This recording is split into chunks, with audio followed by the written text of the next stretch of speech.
Hey there, it's Ziva, and welcome to On Becoming, a podcast that sheds light on the untold transformation stories of women leaders, creators, and entrepreneurs. Those decisive but often overlooked moments that shaped who they are and point us towards who they're becoming. Listen to find out how their hidden journeys can help unlock your own potential. So, my guest today is Lindsey Tramuta, a Philadelphia native who moved to Paris over 15 years ago. Lindsey and I met online back in 2009. I had recently launched my blog, Paris by Appointment Only, and Lindsey was sharing her fresh Paris observations and obsessions on her blog, Lost in Cheeseland. I had to say au revoir to my blog when I was recruited in 2010 to lead Yelp France, but Lindsey kept her finger on the pulse and grew year after year into one of the most respected and knowledgeable voices on contemporary Paris culture. Lindsey writes regularly for publications like The New York Times, Content Traveler, Fortune Magazine, and Vogue, and she's the best-selling author of two gorgeous and fascinating books on modern-day Paris. Her first title, The New Paris, explores the people and places redefining the Paris culinary scene. And her most recent release, The New Parisienne, is an empowering and educational book that pokes holes into the idealized, unrealistic image of La Parisienne, and instead recasts the Parisian woman as she truly is, in all of her complexity and diversity.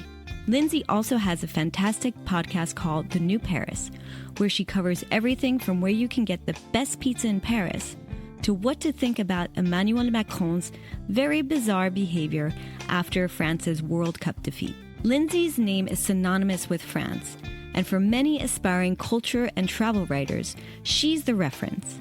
But how did she get her start? What fears and insecurities did she have to overcome?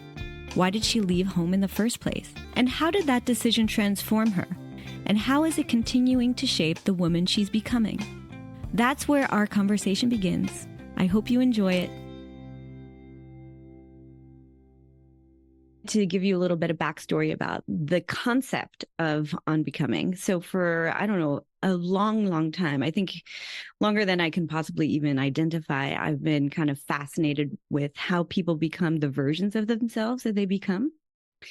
And also in terms of my work, it's really relevant because we're trying to kind of explore in a little bit of a sociological, archaeological way, little glimmers of personality and interests and talent and genius that were maybe scattered throughout like little breadcrumbs along the path that you may not have noticed because we've been focusing on other things.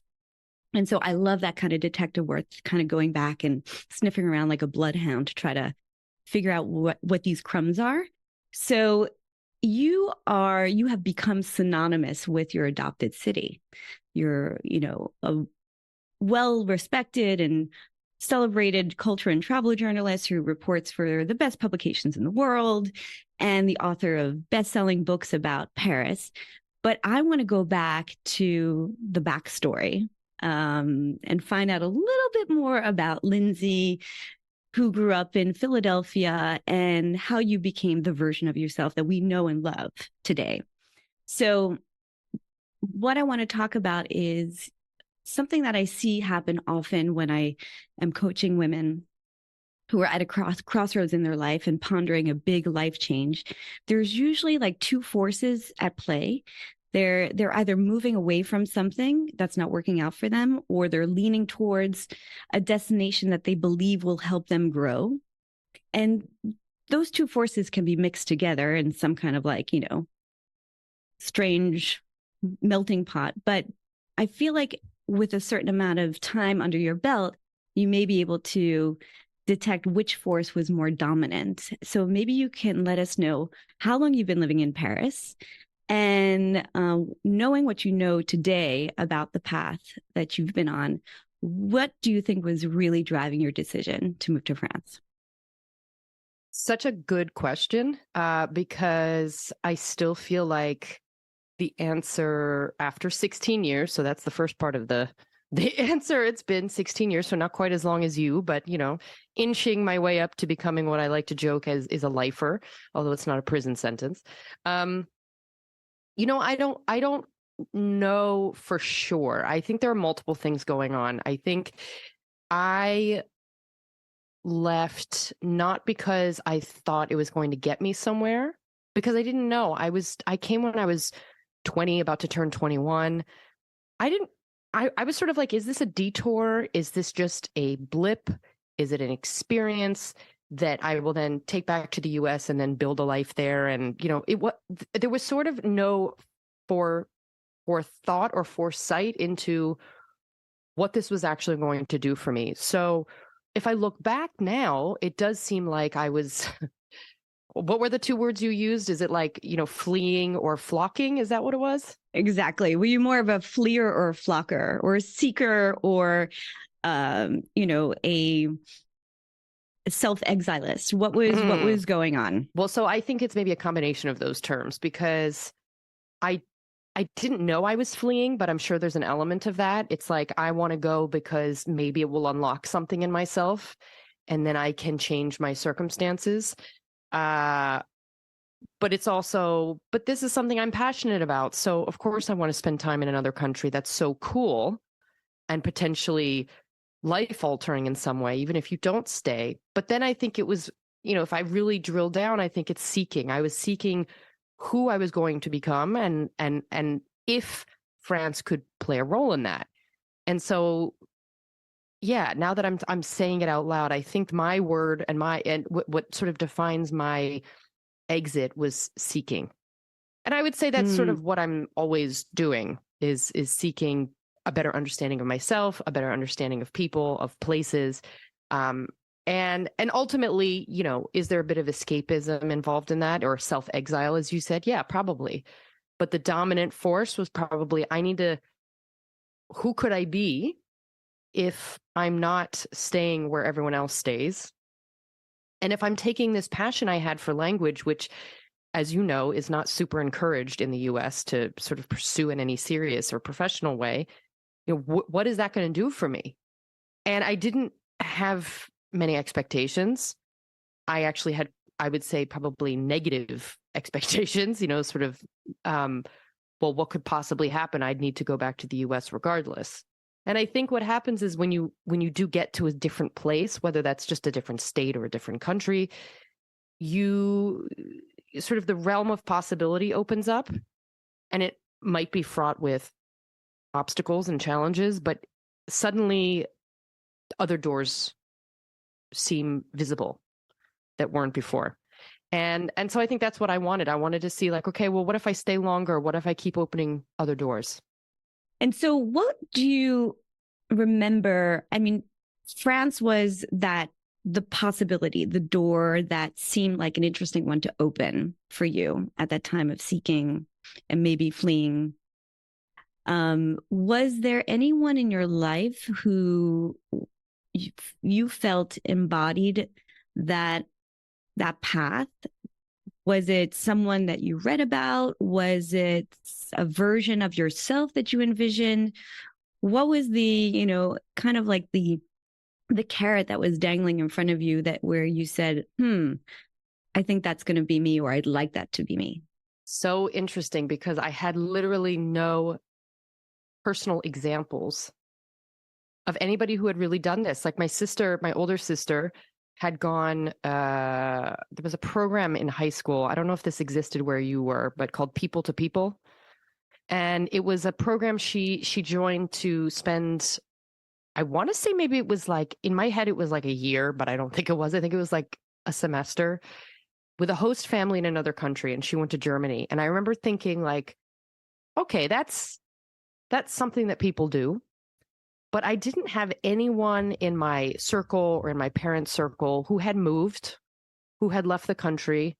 As it turns out, I have since met my cousin, an older cousin, who has become has obtained Italian citizenship and has spent time in Italy and has sort of made that part of his life.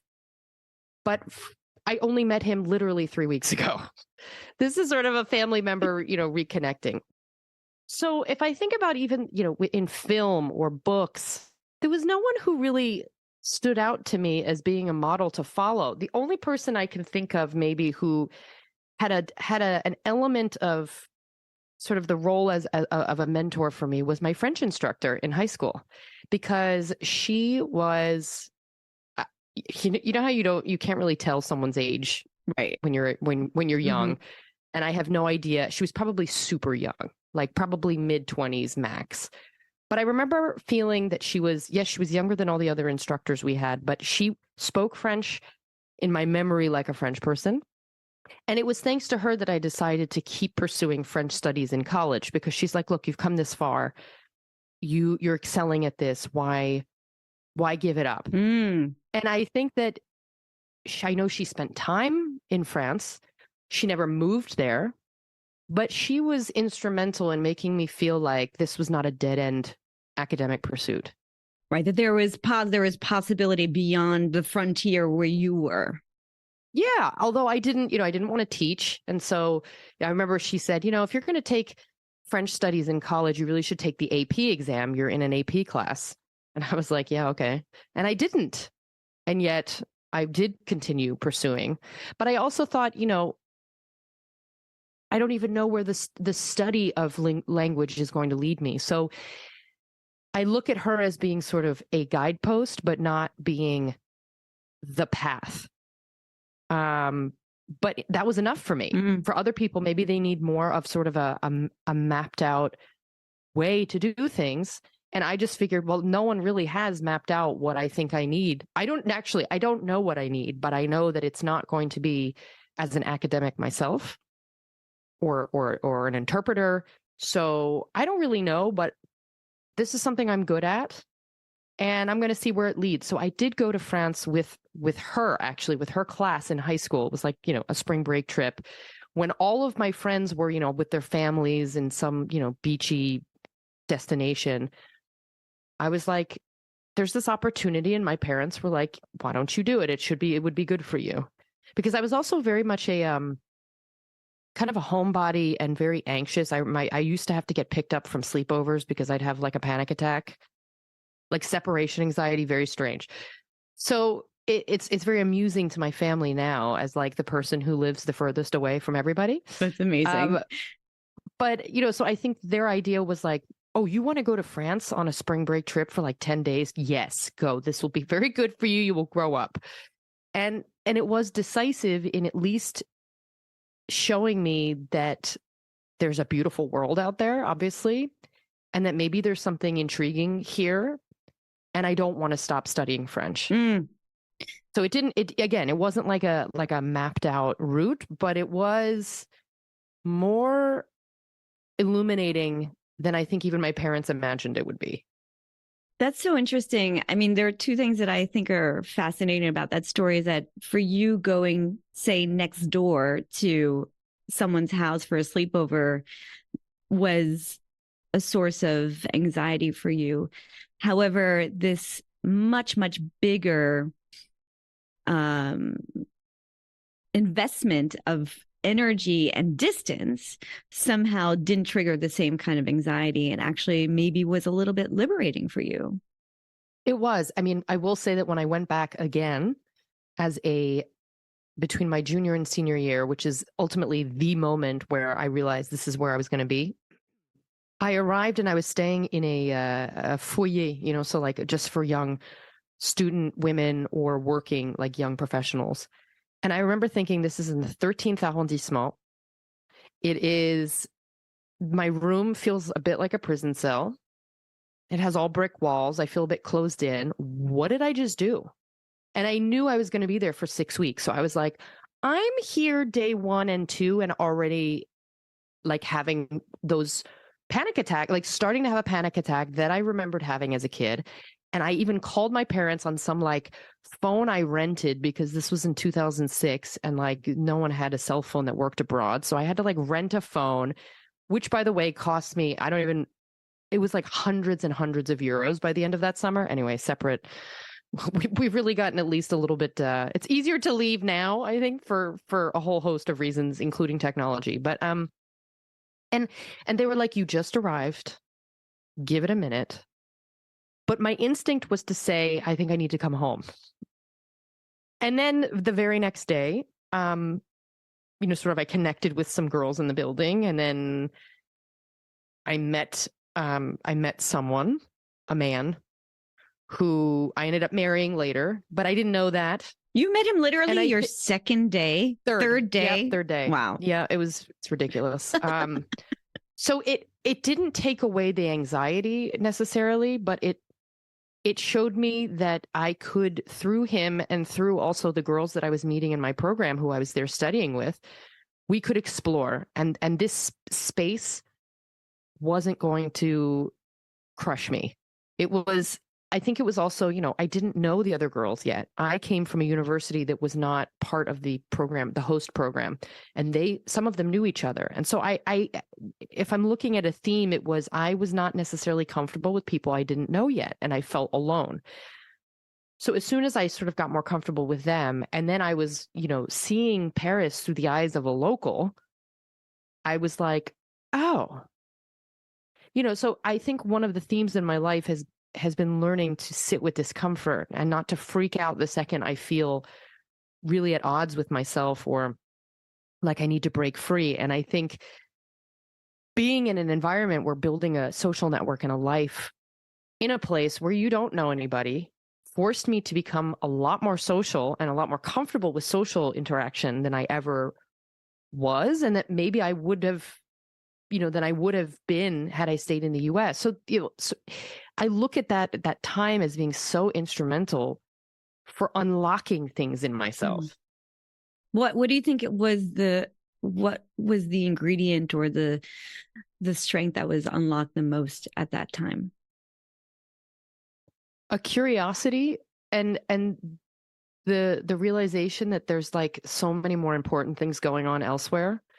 That the fact that my big concern when I was 20 was I'm going away for 6 weeks during the summer. I'm going to miss out on everything happening in the suburbs of Philadelphia. Like, what is wrong with you?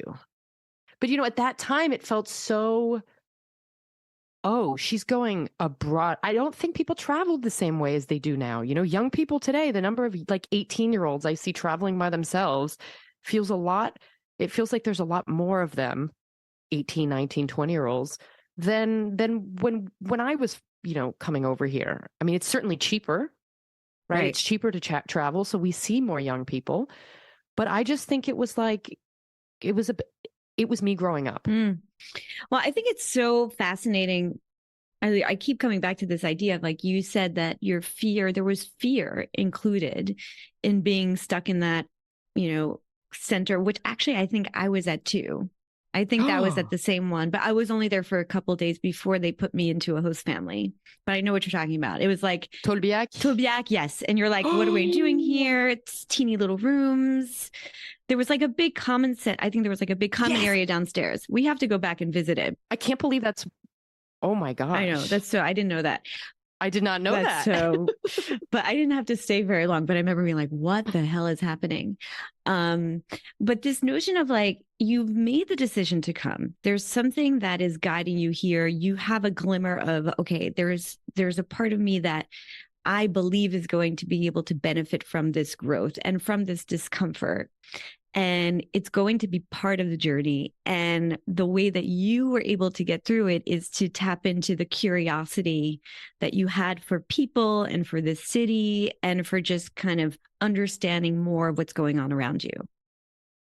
Absolutely. And I think also connecting with locals, which even if I hadn't met Cédric, I think I was meeting other French students and young professionals, like it would have been through someone, because I already was like, I'm here to perfect my French as well.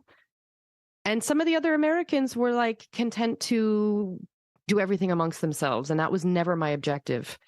And so I kind of thought, well, either way, I'm going to sort of be bettering myself through this. And I do think it made all the difference. Yeah. Some of those girls have come back to visit. But none of them felt the same attachment to the culture or to the language as I did. So there was like a homing system already in place that meant that you were going to go the long haul. Yeah. I mean, I didn't know how easy that would be. And obviously it proves not so simple. But again, I think that what worries me today is boredom. Not, I no, I like having moments of feeling bored because it's super important for my creative process and for just thinking and being well. But I remember at the time thinking like, well, I want to do this because it's a challenge. And I think that I might have been bored by whatever my routine would have been if I, followed the same path as everyone I was in school with and got a job, went to a big city, or just whatever I did, it was going to be easier because obviously staying where you are is easier. Mm. In some ways. Okay. It's not always easy to make the choice to stay. But what I mean is, it was not, as as someone who lives here, every little thing can be fraught with stress. I mean, there's like a challenge embedded into sometimes going to the post office. And so every little thing is slightly more challenging, which I think is enriching for me. That might not work for everyone. Mm. But that's so cool to know about yourself, right? Which I discovered because I didn't, I thought this is so big. How could I navigate this without guidance from someone else? Right. And so you realized that you were able to find that guidance through tapping into others and your own curiosity. And what I love about that is when you say something about boredom, it's almost like we become used to relying on distraction to overcome our boredom, and leaning into the difficulty of not knowing and being challenged on a regular basis is, I think it's something it's a real skill that is something that we don't really realize that we've developed when you've made so many decisions that have put you out of your comfort zone, that it makes it a lot easier for you to continue to push the envelope because you're used to not ever really being in the, in the neutral, steady zone. Yeah, I actually think boredom is less the correct word. It's comfort. It's, people who don't like to leave their little, neighborhood or way of doing things, there's a comfort there and that feels safe. And I definitely had that safety feeling. But there was clearly something else going on internally that made me feel like I could take a chance and it would either be great for me or I would learn that it isn't ultimately for me, but there was the ability to at least test it out. I love that. So I want to talk a little bit about this idea of, the discomfort, the walking the line between discomfort and comfort, especially when you're not living in your native country or speaking your native tongue. And when I think about the work that you do, I consider you to be someone who is incredible at channeling your frustrations in a creative way. Like, you don't just sit with your observations of the world around you and say, this is messed up. Okay, there's nothing I could do about it. You channel your frustrations into some kind of creative project. The biggest ones are your books, where you basically are just like, wait, what everyone thinks is going on in this city is incorrect. There are parts of the story that are inaccurate. It's not inclusive. And I'm going to dig in and actually correct the narrative on what my adopted city is really about. So I want to kind of peel back the onion on that a bit, because there must have been some kind of inkling of that way of interpreting reality that predates being in Paris. And so when did you first learn to channel your frustrations into some kind of creative output? Ooh, I always enjoyed writing. I wrote poems, like pretty angsty, like grim adolescent style poetry. But like, there was this idea that whatever I was going through, and it was usually a lot of like heartbreak with the boy of the moment, or, and I listened to a lot of music that was very emotional. And so, you listen to Fiona Apple and Tori Amos enough, and it starts to influence how you put down words, I think. But none of that seemed like, I didn't consider myself a super creative person. I didn't understand what creative could mean. That's another thing I think is a sort of shortcoming of education in not just America, but in a lot of places, is that you can be creative and not go to art school. You can be creative and not become an actor or a musician. And it's not very clear what to do with these sort of skills in you. And I don't think anybody really harnessed that in me, which is why I didn't know that I could, make a viable living involving writing until I kind of created it for myself once in Paris. But I think I was always an emotional kid. I was, I felt things really deeply, and I'm a very sensitive person. And so everything would sort of get to me in a way, but I wasn't incensed. Like, I wasn't outraged by political things. I think actually there was a distance. And I will say that social media and the internet, obviously, which has only grown more prominent as I entered sort of my 20s, I didn't have access to the steady stream of news and hardships going on in the world. But as soon as I did have access to that, then the outrage and the frustration and the hurt related to those things came out. Before, it was sort of circumstantial or environmental things in my little unit, but then it became much bigger. And so I think it was just, I don't know what else to do with these feelings except talk about them. Except once I started, when I was in Paris and I was trying to figure out where I was going after grad school and, am I going to get a job? Like, what am I going to be doing here? I started a blog because that's what you did at the time. People had blogs. And I think that's where the comfort in writing in a way that wasn't just for me developed. But surely, as you say, there are these inklings or stirrings of these kinds of things when you're young. And I think it was just a journal with some really emotional, angsty poetry and short stories, maybe.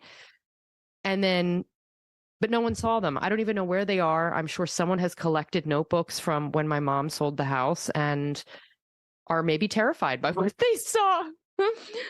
But all that to say, like, it was a private matter. It was a private endeavor. And that was the evolution, that it became less private because I realized maybe I could connect with people sharing things. So is this kind of heightened sensitivity to your feelings? That feeling really is like a very strong feeler of feelings that you channeled in your, world, your creative world that was not meant for anyone to see, your poems, your journals. But then little by little, it became a way for you to externalize that. And through externalizing it, connect with other people who are maybe feeling similar things. Absolutely. And, it takes time to get a readership. And some people never do. But from the first couple of comments on that early blog, realizing that, there were people out there who were going to read and who were identifying with something, even if it was just a commentary on the city. Like, there were people who were reacting, and that made me feel like there is something here. But again, none of it felt like it could be professional in any way. And I still thought, this was happening after I graduated with a master's, and thinking like, oh, the economy has crashed. I clearly I'm just lost, really. And it's not like the blog helped me figure out what I was going to do professionally, but it did give me a creative outlet as I tried to figure out what the future was going to look like. I think that's so, a lot of people want to know with certainty what to do with their professional path. People come to me all the time, and the biggest ask is, I want to make a change. I just don't know what that is, but I want to know with certainty that it's going to work out. And I can't help but laugh because there's a conundrum there. you can't know with certainty what the thing is going to be for you over the long term without starting somewhere. You gotta put some skin in the game. You gotta feel your way through it and see whether or not you like it. Are you good at it? Does it bring you joy? Does it bring you satisfaction? And so what I'm hearing with what you're saying is like you started this blog and you realize that there's stuff there. There's stuff there to continue to kind of unravel and work on and develop, but you don't really know what it's going to lead to. No, certainty was definitely not a word I would use to describe anything I've done once I left school, basically. Once sort of the structure and sort of very written through process of going through school ends, then I'm on my own. So there was I definitely had some panic attacks again when I was trying to find a job here. And also not really feeling drawn to, the options, which were marketing and advertising. And, it just felt like, okay, well, that's, I studied communication, so that's one application. But again, it was the period of 2008, 2009, serious like world economic turmoil. There were not the same professional options as there had been even 2 years prior. And so I had to get comfortable really quickly in all of the discomfort and anxiety, and it was really hard. I definitely had a lot of, I think my husband, we had gotten married by that point, but my husband, who had a much more stable job, sort of didn't understand why this was so troubling to me. Already I was just like, well, I need to make money. I need to get on my feet. I need to know what I'm doing here, how I'm contributing. And I think that if there's anything I learned out of that really horrible experience is that, first of all, those roadblocks and those moments of like actual strife do shape you. And it helped me really fully accept that things do play out in a way that they're either meant to, or in a way that will bring you clarity at some point. It's just, you have to hold on and keep some level of faith that it will do that. It will lead you. But even now, I've been, and I know this is something we'll probably get to, but I've been trying to work on a third book project, and it's a harder sell this time. And it's a project that is a bit of a departure for me. And I've been back to the drawing board for a year, retooling the proposal. And, one side of my brain is like, should you give up? Maybe this is just not meant to be. And maybe that will still be true. But for now, I thought, no, it just needs more time. And it's okay. Not everything can happen quickly. And I think that's sort of, I'm more zen about that situation or that state of this project, because I went through all those other hurdles for years and years, realizing that sometimes my personal path or whatever just takes time, and I have to be confident that it will lead somewhere. I mean, it's so thank you for sharing that, because I think that especially when we're part of a culture that is very much prone to celebrate the ribbon cuttings and the success and the award ceremony, and we don't think about all of those moments of doubt and panic and stress and really feeling, am I in the right place? Is this the project? Is this what I should be focusing on? Maybe I should just like go onto LinkedIn and take that corporate job. I don't know if that ever happened to you, but that's happened to me. But these moments where you're like, maybe I should just give it all up. And so I think it's really, that's why I want this space to be about sharing those moments, because they're not easy to navigate. And it's, where do you go? How do you tap into the self-trust and the self-security when you're not getting the signals around you that what you're trying to defend is the best bet?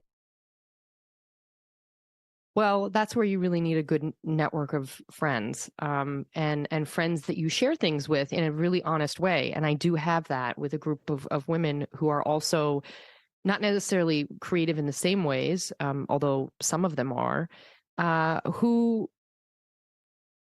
either lend sort of, I don't want to say tough love in a really negative way, but sort of who are able to play devil's advocate in a knowing that I'll hear what they have to say, and others who just have thought of something that I missed, or who say, it took me X amount of time to reach this, and by the time I did, it was actually better because you had matured the idea, you had really spent the mental energy thinking about it in a deeper way, and you're not just rushing to get something out the door or on the table or whatever, get something out there.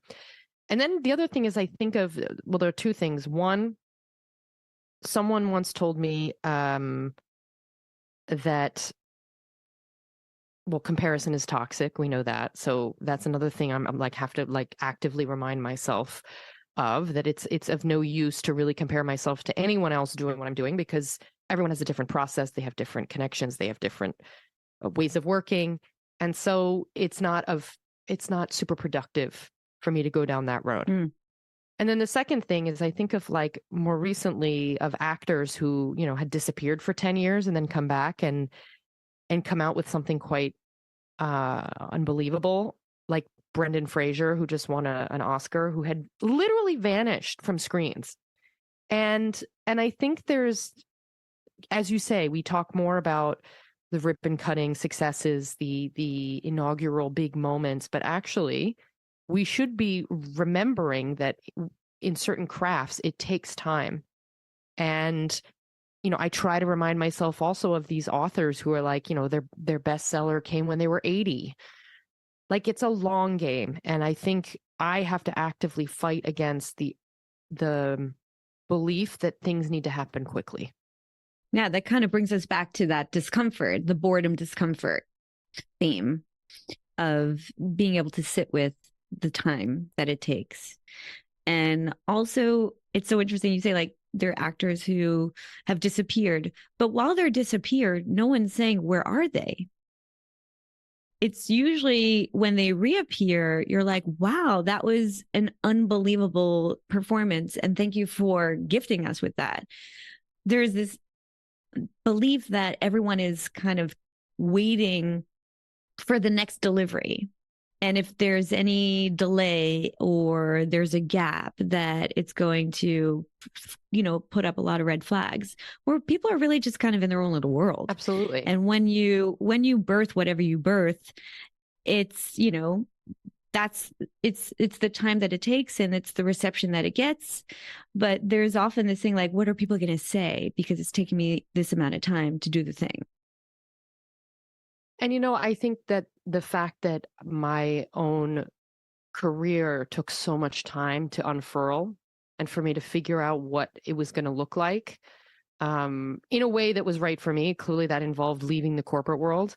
So I was freelance writing while I was also in a company, and then eventually made the switch, which is ultimately right for me. But, the only reason I'm comfortable, or more comfortable, that doesn't mean it's not hard, but more comfortable with the idea that this project, if it happens, it just needed more time, is because I had to get used to that.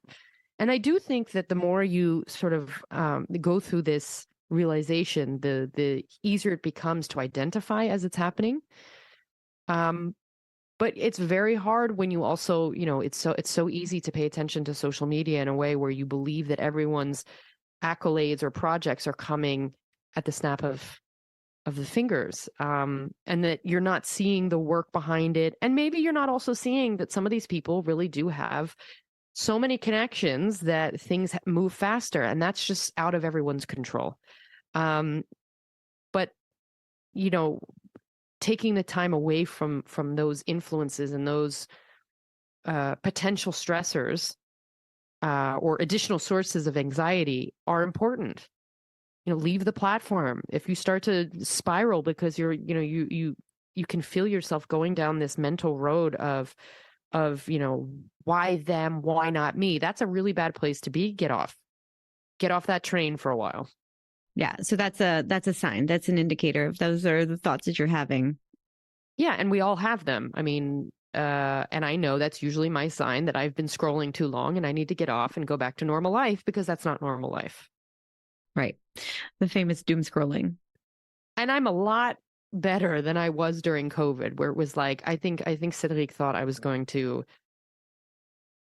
I don't know, just become like an activist who stops working and just goes in the streets and yells at everybody for everything. I don't know, but it was not a good place. So one of the things that you say in your book, The New Parisienne, which is just such a fascinating level of deepening your understanding of this culture and this country that you've adopted and that's adopted you.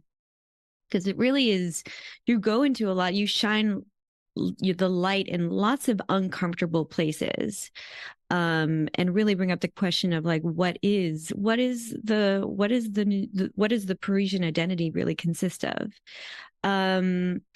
And one thing that you say, and I'll quote, it says, "What I have found inspiring and nourishing is to learn how other women channel their pain and frustrations into greatness, their own personal greatness, whatever that may be." And we've touched upon this. I want to know, how does that statement mirror your own experience, and what previously perceived weaknesses have become, and this is a term borrowed by Michelle Obama, the source code for your greatness? What are those, maybe those little nuggets that you were uncomfortable accepting in yourself that now you realize are actually the source of your strength and what makes you unique? I think that sensitivity that we talked about earlier, that often can feel so overwhelming and uncontrollable that it could only be a negative, but actually I'm just deeply empathetic.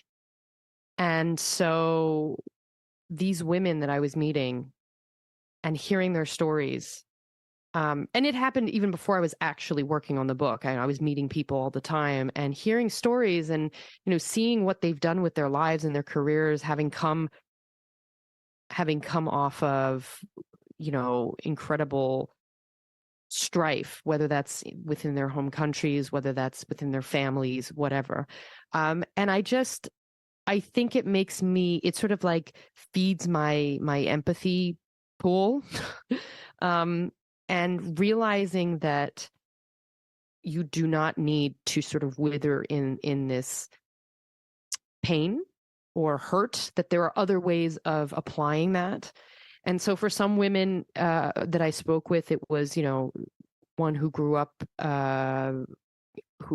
within the war in Lebanon, and her house was bombed, and, realizing that there was the only thing she could do to sort of get through was she read books, and she started to see the beauty in destruction and in imperfect landscapes and urban environments. And she became an architect and has a very distinct point of view on aesthetics and beauty, and, navigating that line between beautiful and imperfect, or perfect and imperfect. And I thought that was powerful. She was one of the catalysts for my book when I met her. I just felt like, you're here, you're doing this business, you're creating in a world that's already not super open to women architecture, and you're doing it in this way, having experienced such trauma. And I just thought it was incredible. So listening to these stories and realizing that it's it can be a choice how you apply what your lived experience into your career, into your future. And I know people who have let it really get to them, and their whole identity has become their trauma, their pain, they're the victim of their whole lives. And I know people in my own family that way. And I don't think that's not the way I can do it. That's not the way I want to do it. The way you talk about your sensitivity, your super sensitivity, and your empathy being in a way your source code, it suddenly, I'm reading your output in a very different way, even when you talk about how awkward it was for Macron to be having his arms around Kylian Mbappe when he lost the seconds after he lost, the World Cup. Now I'm seeing, like, I feel that your ability to tap into what you perceive as a very sensitive moment for someone else allows you to kind of like spring forward different ways of interpreting what that might have been like for that person. And in that note, it's a raw moment. Yeah, I mean, it's a raw moment. It's a raw moment. And I don't know, I think I've always been just very observant and able to pick up on people's body language and their the sort of discrete signs. And that moment was so uncomfortable for me to watch, because I was just like, this is not what they need right now, and you are not respecting what they need in this moment. Right? There's something very disappointing, maybe even traumatic for some of them, because this is a publicized loss. Everyone in the world, potentially can see this. And then here he is swooping in to sort of, like, in an opportunistic way. At least that's the way I interpreted it.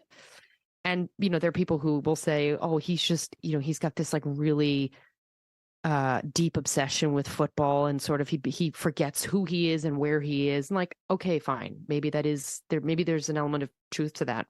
But there's still this idea that he, in my opinion, was not respectful of their feelings. Yeah. And I just know how I would feel in that moment. Now, does that mean I need to share this with the entire world? No, but I do think that there was something there, and I'm not the only one who picked up on it. So I think there are people who are like hugely empathetic individuals observing this moment and thinking like, maybe this should have been handled differently. Well, I mean, I have to say, when that happened, and there was a debate in my home about it, because I read it, and I think it's probably from like a deep desire for more paternal presence, that there was a read like, oh, he's being so supportive and kind, and he's picking up on their pain. And my husband was like, that's just weird. Like, that's not his role as the president, to be comforting professional athletes. And so what I want to say is, typically when there's a moment like that, my instinct is to go and see what you have to say about it. Wow. It's true. You did send me a message, actually. And I think I hadn't yet done an episode on the issue. And then I was like, oh no, she's motivated me. Now I have to have someone on to talk about this, because right. Yeah. When I'm in some kind of dilemma about how I feel about something that's related to contemporary French culture, I always know that you are going to put a lens on the issue from many different perspectives, but it's a deeply feeling perspective. And it allows me to kind of question my initial thoughts or instincts or beliefs. I mean, I never realized that's a role I could play or have, but I do appreciate it. And there are things that I don't comment on because I don't feel like I have either anything of value to add or an informed enough opinion. But, obviously with the pension reforms that have been going on, I have felt very passionate about it, and, have engaged in conversations that have led to some very civil and illuminating debates. And, and then you brush off the people who are just like, your opinion is ridiculous. Like, whatever they're saying. But I try to be very judicious about it, and I'm not trying to think that my opinion is somehow worth gold and that everyone needs to be subjected to it. But the people who do, I guess, feel like I have some sort of a lens to offer on this place, especially since I do most of the time write on my platforms in English, it's a way for potentially for people who love France, who are living elsewhere, to have their ideas challenged a bit. Maybe it won't sway them entirely, and that's fine. I'm not here to like indoctrinate anybody. But even my own father, who had his own interpretations on pension reform, listened to the like 7-minute podcast I did just trying to add additional context, because sometimes people aren't going to take the time to read all the New York Times analysis and wherever they're reporting this, but they might listen to something and it might be the way to get them to think think or perceive another angle on an issue. And so he told me actually that it did sway him a bit. And, he still doesn't know, financially how any country is going to be able to fund everyone's pensions, but at least he has a better appreciation for why people are so upset. Yeah. And so that to me feels like a success. It means that, you're not just sitting with what you believed you knew. Mm-hmm. Right.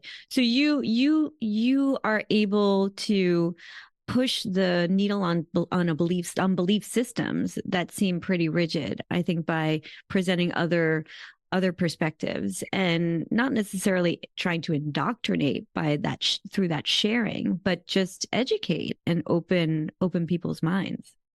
Yeah, I think it's just I think with empathy comes connection, as we talked about. And also, and I'm not saying education is the right word either, but I like this idea of information flow that is maybe less, I'm not attached to any one newspaper or magazine staff.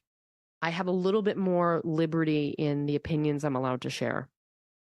So, I think a lot of people who follow journalists online sometimes, will say, you're at the New York Times, why aren't you taking a stand against X, Y, and Z? And technically they're not supposed to, right? And so I think that I realize that I'm someone who would have a lot of trouble keeping quiet if there's something I really feel strongly about. And that is not at all a role that I had imagined for myself ever. I think I kind of fell into it. And I think I kind of, through podcasting or through all the interviews I do for work, realizing how much I feel fulfilled by conversation and sort of the exchange of ideas. Mm. But again, like that's something when I speak with my dad, he's like, you've really, I think that going abroad and having to do this on your own and build something forced you to develop these skills that you may not have harnessed or developed before. And he sees it as such a positive thing. And I'm always, it always gets me thinking when he says things like that, because I try to remember or I try to imagine what I would be doing. What else would I be doing? And I honestly, it's kind of a futile exercise because you really just don't know. But I just really had no idea that anything I was doing would lead me to what I'm doing now. Well, and yet it feels so natural when you observe it from the outside. Sure. I guess so. But, I think that's also because I've become so much more, and people ask me, like, do you get nervous when you do interviews or when someone asks you questions? And I'm like, no, in the beginning, yes, but like, it's a muscle like anything else. And so I don't feel petrified. My heart rate is not elevated right now. My heart rate was elevated when I was in a car with a driving examiner who was going to maybe pass or fail me for a driving, for my driver's license. That's a very different interaction. Right. So this is you've neutralized. And I'm sure if I did that a million times, this is me feeling at ease.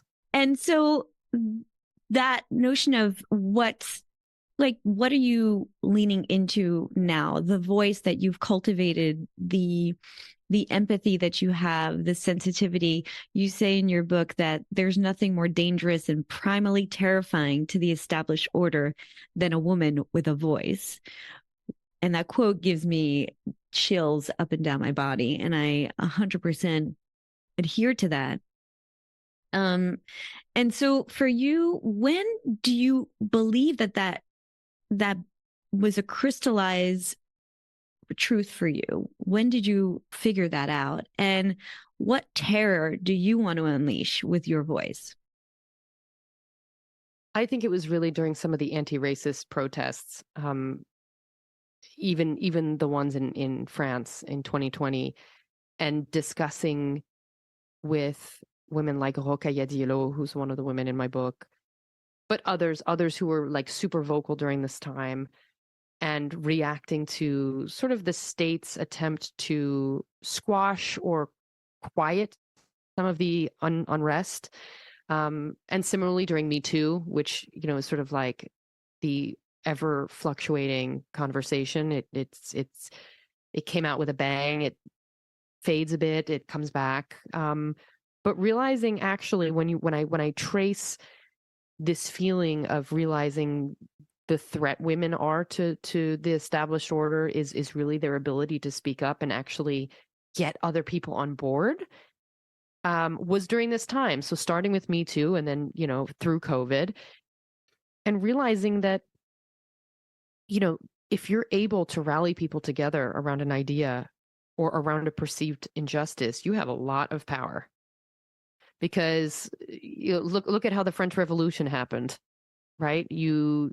It's a lot of people who feel a very specific way and can connect with other people over that. And in this case, if we're thinking about, rights for women or gay rights or anti-racist sort of justice that the country has maybe been lacking on, you realize that there are people who are going to speak out and you're going to learn from them.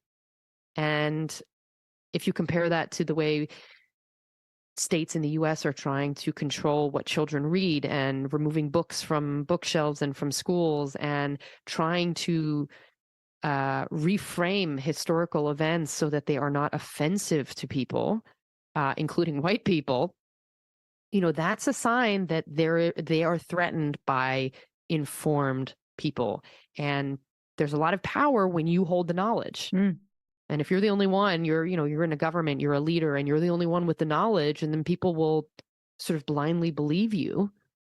But as soon as they start learning from other people, the narrative and perspective shifts. And so I think that's ultimately why we have these, ongoing tensions, is because, especially for patriarchal systems, and that, women are also part of that and embedded in that, whether they realize it or not. And this willingness to sort of not give people the rights they deserve is a way of wielding the control. And so shutting women up in particular is a way of, trying to say, keep on the accusation of, hysterical women, all the things we used to say to women that were, completely unfounded, but all of that is a power move. So I think I realized it during this period, and now every time we are confronted with a situation, that's what I see happening, or sort of that's how I interpret what's happening. Not everything relates to women being silenced, but when it is involving, sort of men, for example, being very uncomfortable with the idea of giving women more rights to live freely and be in this world on an equal playing field. I mean, to me, that's what it is. They are afraid of losing power. So how do I relate to that? I mean, I just try not to, like I said, I'm still very specific on what I will comment on, but when I feel like I have to, I will. And also I think with the book, it's like, we also need to tell the stories of people who, some of whom can't tell them themselves, or can't break through to tell them, or have the audience to tell them. They have to get out there somewhere. So there's a combination of the realization that you have that platform, you have the ability to fédérer, to bring together people. Or isolate people potentially, but I try not to. But no, I'm sure I've, I'm sure at various points, I know, for example, when Biden won the election, and I said something about, the milestone for a lot of women that is Kamala Harris's seat as vice president. And, I had lots of like, a lot of either supposedly non-political or just right-wing commentary from people. It's like, you haven't been paying, like we're not here following you for this stuff. It's like, actually, if you've been paying attention, this isn't like some abnormal stance for me. It's just that you're, either you're not paying attention or you've chosen to ignore other commentary, but you're also invited to leave if you don't, if you don't like it. But Right. it's true that it's not always, it's not always a place of civil conversation, but I'm not, as long as I show some food too, I think people are okay.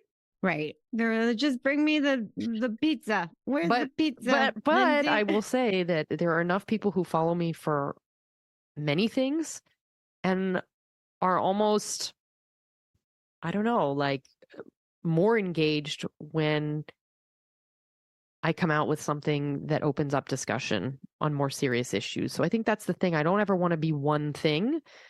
And generalists in general, generalists, especially in writing or in journalism, do have a certain flexibility, I guess, in that way.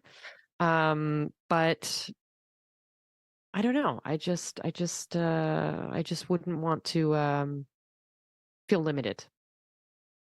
Mm-hmm. Well, that comes across. I mean, that comes across in the way that I read it, and I almost feel like there's that part of you is um is growing and almost like unrelentless. And so with that in mind, I mean, because you mentioned in the preface to the New Parisien that it was an idea that was kind of came in the wake of the New Paris. So what has come in the wake of the New Parisien in terms of, you alluded to another project, to the best of your ability to share certain details with us, what can you give us an idea of what this project is about, or what is the subject that you are interested in sinking your teeth into over a period of time? Well, it relates to some of the questions you've asked today, but not just for me, but for other people as well. Sort of this idea of leaving, and what are some of the reasons we leave? I mean, I can't say much more than that, but all that to say that my story still connects to France, but hopefully this would incorporate the stories and thoughts of people who have left for other places, and so trying to broaden my scope beyond France, because obviously, as individuals who have built a life outside of our home in other countries, we have a sort of shared experience with other people, whether they're in France or not, and trying to sort of dig a bit deeper into that particular aspect of the life abroad experience. Mm. Is there a term? What would be the term that you use for someone who has lived abroad for a long time? An immigrant. An immigrant. Or, as you said, a self-exile. I mean, look, if you're someone, I mean, I talk about this, and the media seems to never want to do the due diligence on the use of this word, but when people say expat, it's kind of thrown around as like, someone from a privileged nation going to another nation. But really it pertains to people who go for a specific amount of time. So someone who's like sent by their company and they're on a 3-year, 5-year contract, technically they are expats if at the end the assumption is that they go home. If they end up staying and going through all the bureaucratic hoops to stay, then they become immigrants. But I've always thought of myself as an immigrant, and once I understood that distinction, immediately stopped using the word expat. So I don't see myself as an expat. And maybe exile, but that's a bit intense, I think, for my particular situation. Mm-hmm. But I do think we need to be a little bit more specific with those words, because and if someone views themselves less as an immigrant, I mean, I don't know what to tell them other than like maybe they need to look at the dictionary. But Mm-hmm. and like, it's not just a term used for people of color who leave their homelands. Like, truly, you and I are immigrants, and that's fine. And actually, we become citizens, and so therefore, technically, we're not immigrants anymore. But whatever, we came as immigrants.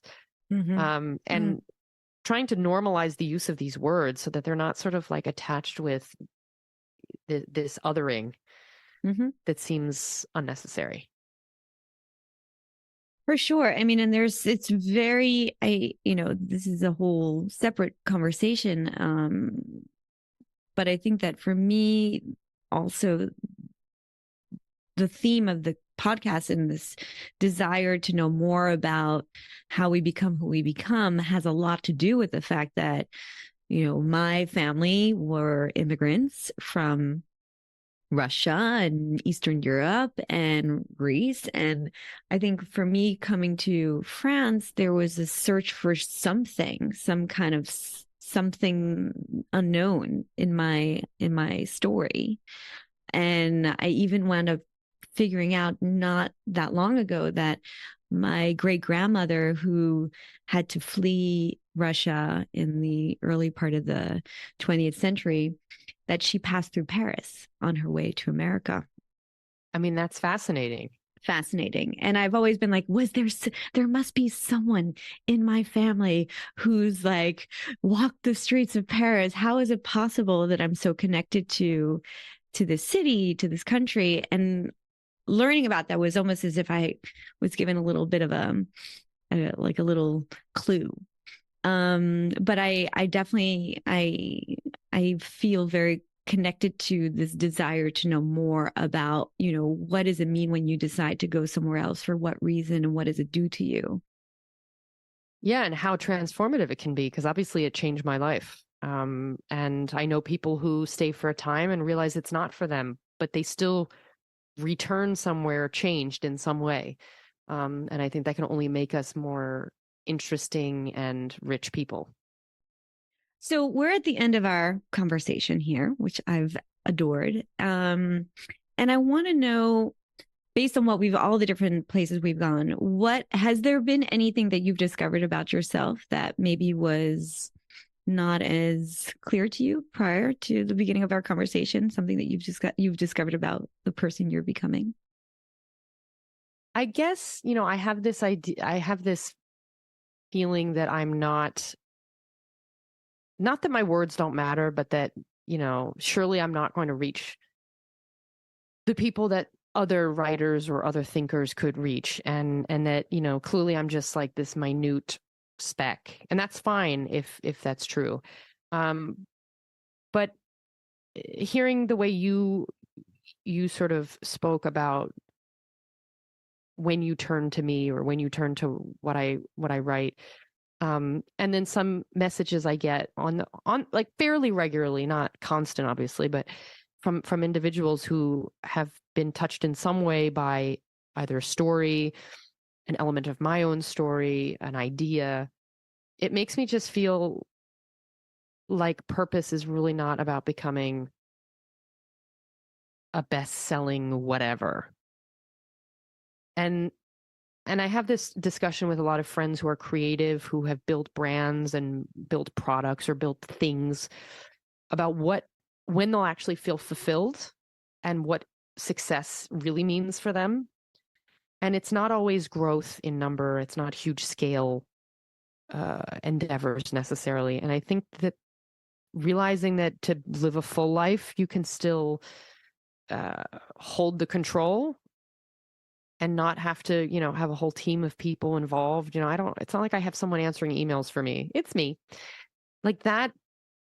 I don't know. I sometimes have to keep myself in check. Like, even the Roxane Gays and Danny Shapiro's of the world, who are tremendous thinkers and writers, like probably just went with the flow and are living their craft in the way that they know best. And for me, it looks like this at this time, and that that really enjoying the process is part of the experience, and I can't just focus on the output.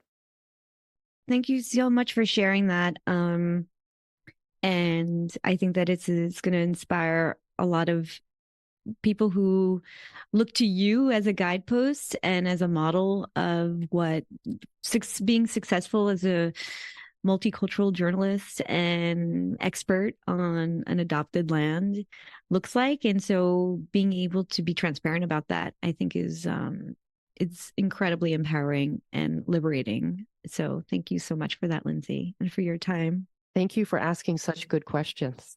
You're welcome, darling. So thoughtful, so well articulated. I don't know. This show's going to be big for you. Oh, mwah. Well, thank you for saying yes so enthusiastically. Of course. On this inaugural season. So, thank you so much. No, thank you.